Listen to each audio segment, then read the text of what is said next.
comes behind the head. Inhale to lift your gaze, lift your chest. Exhale, curl right elbow towards left knee. Inhaling to lift it up. Exhaling to curl. Inhale once again, opening up your chest. See if you can bring that elbow a little further back. Exhale, curling inwards. We next inhale, lifting the elbow, then releasing the hand.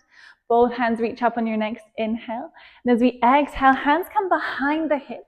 Fingertips facing the body. We're going to press the knees up, squeezing the glutes, lifting up from the chest. So you next exhale, release, coming back down. Inhale to lift up your hands. Exhale, we rock back forwards, folding this time over the legs, releasing the weight in your head and shoulders.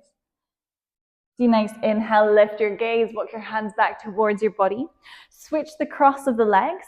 We're bringing the hands behind the back, fingertips facing your body. And as we inhale, we lift the hips again, squeeze